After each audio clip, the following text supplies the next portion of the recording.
All right, Terry Hashimoto here with my friend Rob Lance. Rob Lance, today you are the beginner learning how to use pressure mapping. Cool? Yep. All right, this is my absolute most favorite fun part of any sessions we do. I know you guys all want to see tour traces, and we've got lots of them to show you, but based on all the years of doing this, a decade almost, COP traces 101. Constant number one, 55-60 lead side setup is the position. When you see the COP trace pattern look like this, guess what? That's completely scattered. It's all over the place, no dynamic stability. Guess what? Not only is that a lousy trace, I want you as the instructor thinking, that's money. This is the easiest trace to fix. All you do is a step drill and one swing, the guy's basically got a way better trace than he's ever had before. But when you see that trace going all over the spot, just call that banking, baby. Because that's cash in your bank, because that's what you as an instructor are going to fix immediately. So the trace can go anywhere. And you know what the funniest thing about this is? To me, true certification, Rob, is that if you could, as a golf pro or a golfer, be able to demonstrate and show everybody what each trace looked like, that you could physically do it. Right. Now, we've done this for years, and the hardest trace, I can get guys to do almost all the traces, but guess what trace a good player cannot do? This one, they can't do it. You know why? Because they've been training to be in good dynamic stability throughout their life. You ask, it's like asking my American friends who created basketball. Oh, sorry guys, you might have to edit that out, but don't actually, because it's a good bet for a bar. It started in Dartmouth, arguably, but you know what? It's funny because you get a good player and they cannot do, they cannot do a scattered trace. They just can't, because they've been training all their life to do it a much more stable trace. Okay, so what type of traces are we going to see out there? Well, the most common trace that you're going to see is too much pressure in the toes. It's like a fish hook. So the pressure goes into the trail heel. Mm-hmm. They set up 55-60 on the lead side, ideally. Okay, most don't, but many will. They get to the trail heel. They might be, they might get 70-80 like you did.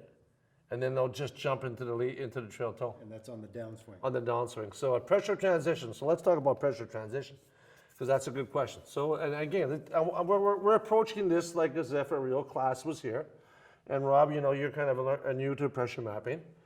So pressure transition.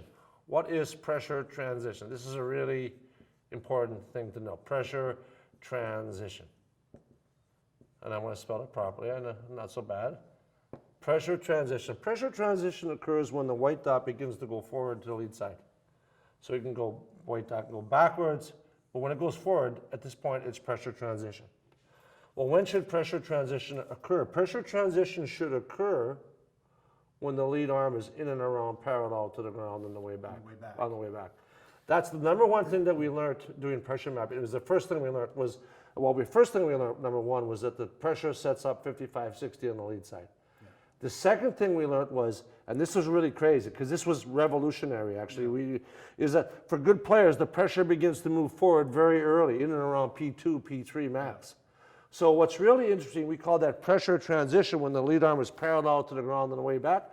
By that time, for a good player, that dot's already moving forward. It seems really early. It is early, but it's a really good thing that you ask, because pressure transition is something that must be defined. For old guys like me, the pressure transition can happen too late. It can happen at the top of the swing or even later when you're partly on the way down.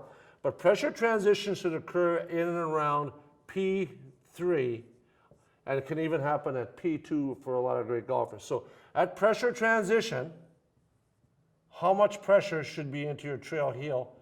55-60. And here's the key to that. So that's your foot.